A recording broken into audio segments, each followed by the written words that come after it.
Confira agora mais um episódio de Anamnese, o podcast de conteúdo estratégico para a gestão de carreira médica, clínicas e consultórios, com Adriano Oliveira.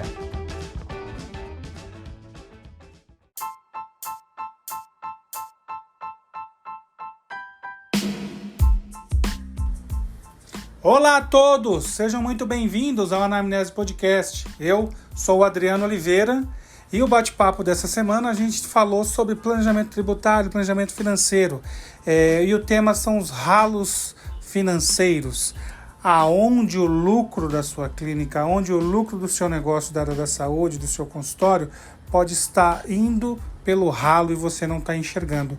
Muito disso está ligado ao planejamento tributário, a maneira com que você conduz essa interpretação. Então, fica ligado porque o bate-papo de hoje é muito esclarecedor e quem fala sobre esse tema comigo nesse episódio é a Júlia Lázaro. A Júlia, ela é fundadora da MeetFox, que é uma startup de planejamento financeiro e tributário para a área da saúde. E ela tem muita experiência, tem crescido muito a empresa dela por trazer soluções para as clínicas e encontrar a solução para estancar esse ralo financeiro. Porque, afinal de contas, não adianta você trabalhar e deixar dinheiro na mesa, não é verdade? Então, fica conosco, acompanhe esse episódio até o final e muito obrigado pela sua atenção.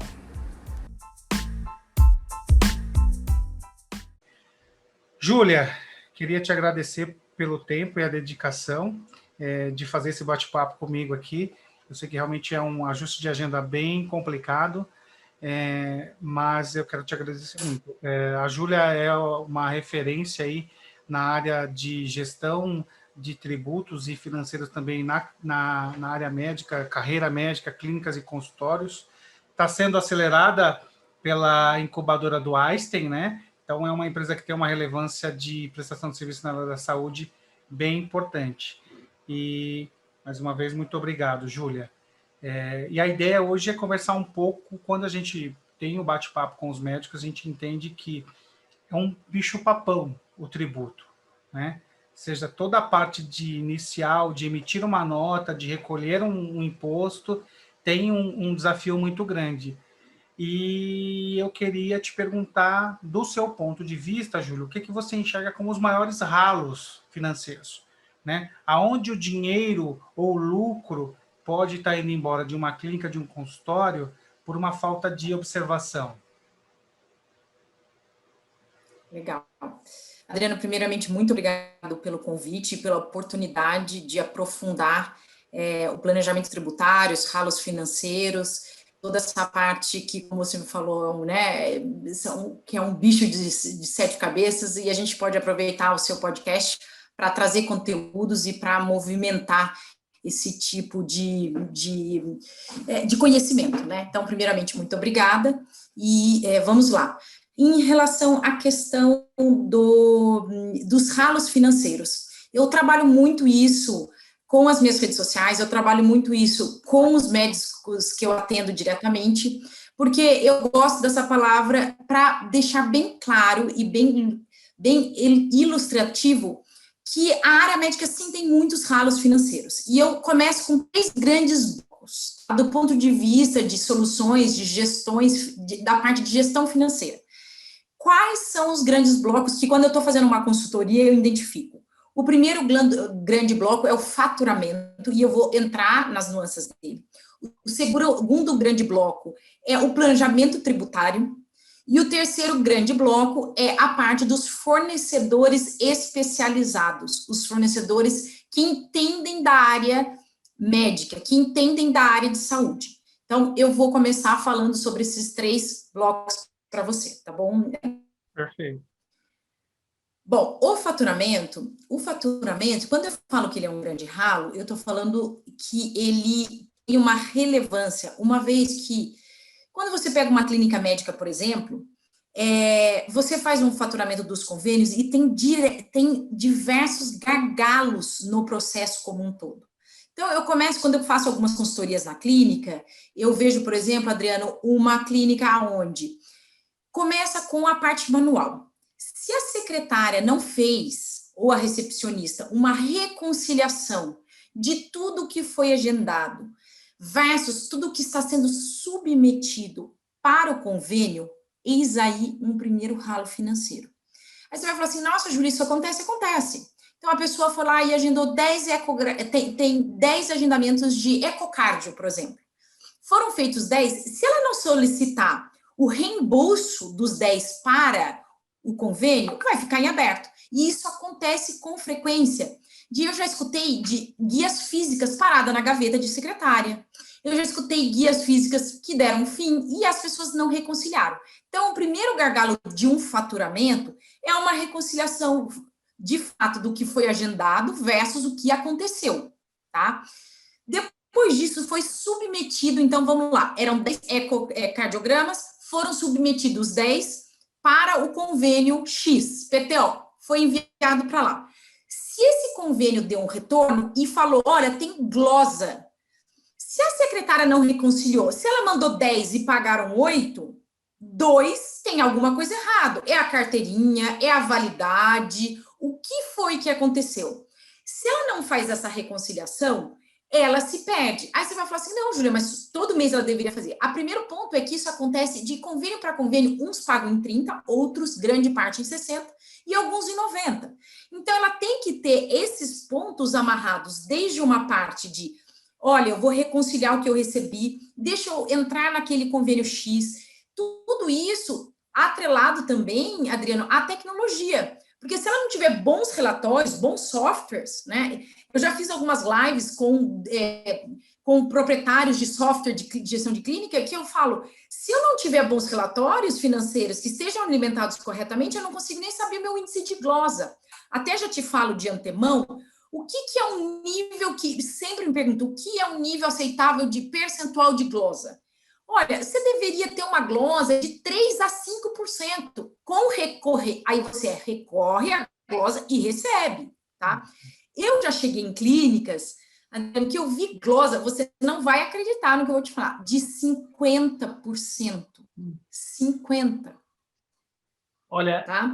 Você vê assim, Julia, como esse tema ele é interessante. Nessa jornada aí do canal, do podcast, eu estou aprendendo muito da área médica, né? E você trouxe um tema aqui que é fundamental e eu já falei sobre ele em alguns momentos. Primeiro, quem é a sua secretária? Né? Sim. Capacite, dê instrução e contrate de acordo com a sua necessidade, né? A segunda parte, faça uso de ferramentas de gestão de tecnologia, porque a tecnologia está aí para facilitar a nossa vida. Então, você trouxe algo aqui que é uma coisa básica de rotina, ou seja, eu atendi 10 e recebi por 10. Se eu não fizer não isso... é básico, mas isso não acontece. É um encontro de contas, né? É um básico. E aí, tem um episódio que eu gravei com o Renato Gregório, do Universo Doc, que fala exatamente isso. O sucesso do médico tem muito atrelado à sua secretária. Então, uma coisa é secretária, outra coisa é recepcionista. Também tem que separar esse papel. Mas olha o quão importante, né? Quando você começa a falar do primeiro, nós estamos falando aqui... Nós estamos aqui no começo da conversa do primeiro ralo, que é encontro de contas, tabulação de dados, que vai ao encontro do soft skill da secretária, do uso de tecnologia, do básico de planejamento e organização. Então, isso realmente é um alerta importante. E uma palavra também importante, da disciplina, né? Então, ela tem que gerar um relatório na primeira checagem. Não tem os 9, eu submeti o número exato do que eu realmente prestei de serviço. Enviado, teve a glosa, eu recorri à glosa. Então, você tem que recorrer. E aí, Adriano, demora mais 60 dias para fazer a devolutiva da glosa.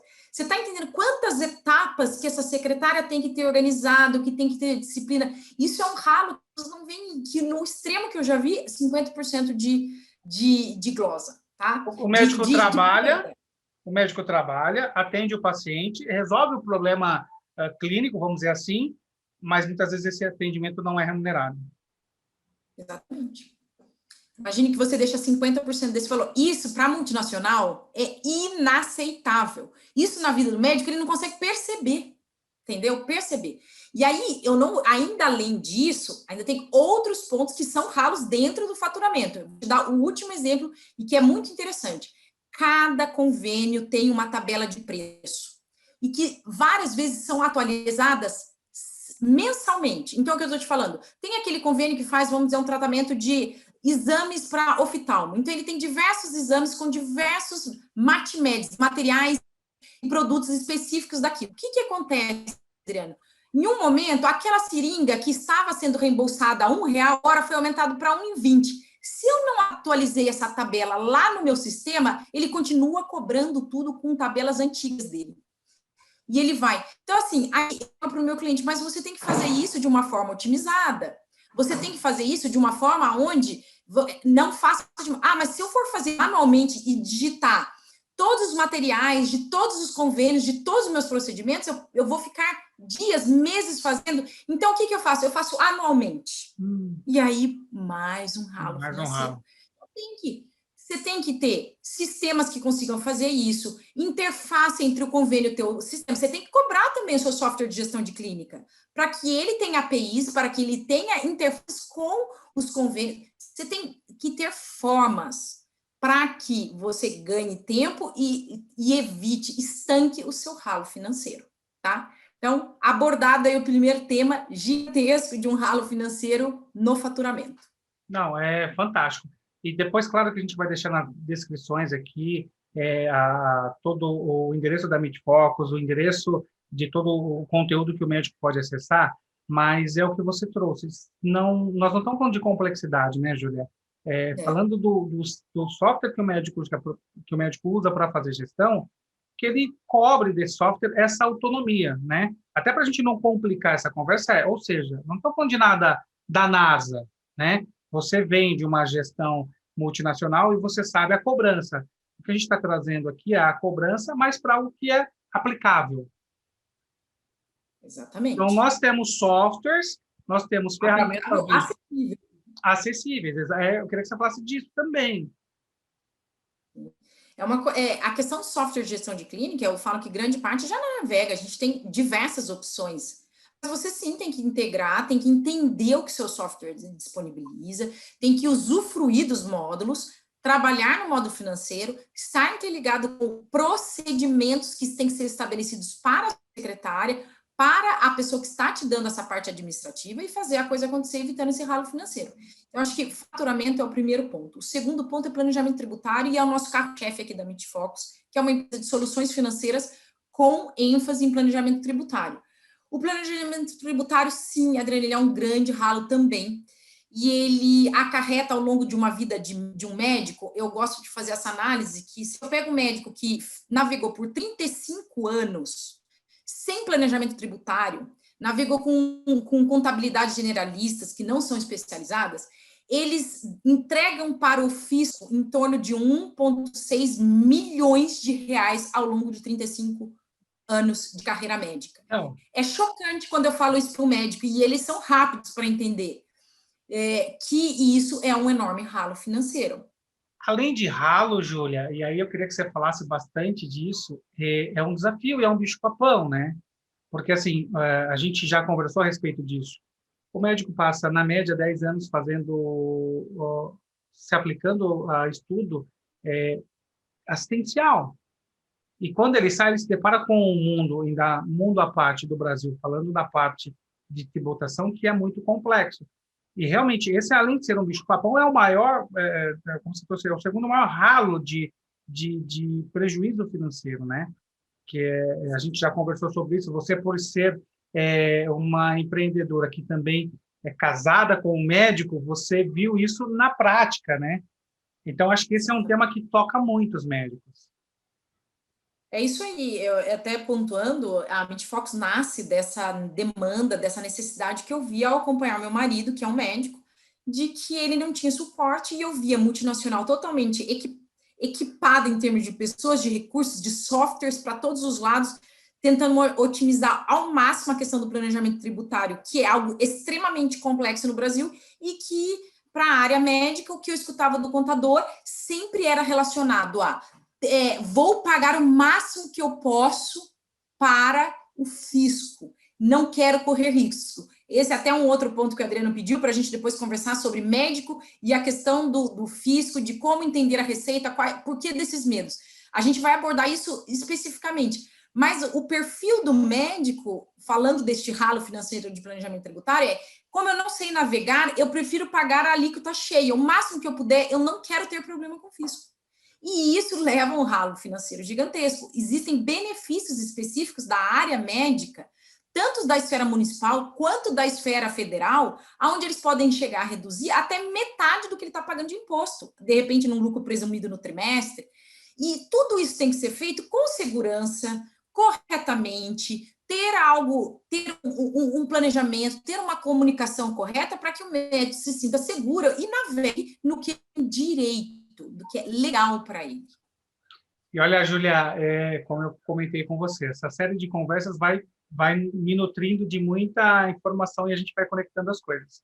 Quando você fala de 50% de glosa, de 30% de fisco errado, e você pega a gestão de tempo, precificação, a gente também vai ter um bate-papo sobre precificação e tal. O médico hoje deixa na mesa, né, de deixar dinheiro na mesa, que a gente fala de negócio, talvez 30% do que ele gera. E isso não é o dinheiro que nós estamos falando, é o quanto ele se esforça para ganhar esse valor, que é qualidade de vida, que é tempo da família, que é plantão. Bom, você casada com um médico e seu marido é cardiologista, então trabalha numa área também de bastante delicadeza, você vê o tempo que ele está fora, ausente, e que esse dinheiro está indo para o ralo. Não é só o dinheiro, a gente está falando de dinheiro e tempo, né? Exato. E até saiu recentemente, que é um que merece também um podcast para a gente conversar sobre isso, entrar nos detalhes da demografia médica, saiu em 2020. Essa demografia médica foi feita pela Faculdade de Medicina em parceria com a USP, a USP em parceria com o Conselho Federal de Medicina, extremamente interessante, 350 páginas de um material muito bom, aonde eles falam sobre isso. O que eles falaram? Falaram que o médico está trabalhando mais, o médico está ganhando menos, e o médico está tendo uma qualidade de vida, uma piora significativa. O médico vai ter que se ater às questões financeiras e de soluções que sejam tecnológicas, porque ele não vai conseguir fazer isso manualmente, ele não vai fazer. Então, assim, o médico vai ter que estar conectado com tecnologia e com soluções financeiras. Aí que entra todo um trabalho de conhecimento, de direcionamento, de uma especialização. E eu já vou para o terceiro ralo, tá bom? Que é a questão dos bons parceiros, dos fornecedores especializados, tá? Em função disso que eu falei que saiu dessa demografia médica que saiu recentemente, o que acontece? Como o médico não tem tempo, ele começa a navegar de uma forma não otimizada e ele arranja parceiros generalistas. O que acontece? Ou ele desanima, tá? E vou te falar aonde eu sempre vejo um desânimo. Marketing médico. Eu falo assim, mas você tem que ter uma posição, você tem que se posicionar digitalmente, que é um pouco que a gente conversou há um tempo, né? Sabe o que ele fala para mim? Isso eu não vou fazer. Você vai me pegar, e eu não vou ficar fazendo assim, pegando o celular e falando, eu não gosto disso, eu gosto de estudar, eu gosto de ler, eu gosto de ler papers, eu entendo tudo isso, mas tem que se posicionar. Então, naquela questão de eu não quero navegar nesse mundo, eu não navego em nada. Você está entendendo? Então, assim, o que é um bom fornecedor? Se ele pega uma pessoa que tem um marketing direcionado, vai explicar para ele o seguinte, um marketing médico, você precisa pelo menos ser encontrado. O que significa isso? Você precisa ter um Google Ads bem feito, com as palavras-chave da sua especialidade. Você precisa ter um site onde esteja o seu currículo bem feitinho. Desenvolva um site seu. Desenvolva detalhes do seu trabalho. Põe os seus artigos, porque muitos fazem artigos, eles têm carreiras acadêmicas excelentes. Divulgue o que você tem. Não precisa pegar um celular e ficar falando para ele, que eles não gostam. Só que aí, evitando esse direcionamento de um generalista, porque se você falar isso para alguém que é da área de comunicação, que legal, eu faço. Mas o médico não faz. E aí o que ele faz? Se ele não navega com alguém de um bom marketing digital, ele se perde e não faz nada. Se ele navega com um contador que ele fica inseguro, ele não quer fazer mais nada e pagar o máximo de alíquota.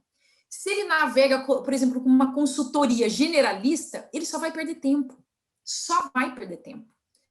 Então, assim, é importante centralizar essas informações e ele começar a navegar com fornecedores que entendem do negócio dele, porque esse é um grande ralo também. Júlia, é exatamente isso. E eu fiz um bate-papo também com o Dr. Alexandre Olímpio, que é fundador e CEO da Tenzi, que é uma empresa de consultoria e treinamento para a área da indústria farmacêutica. E ele falou uma frase que é bem interessante. O universo não aceita espaço vazio. Alguém vai ocupar aquele espaço no universo.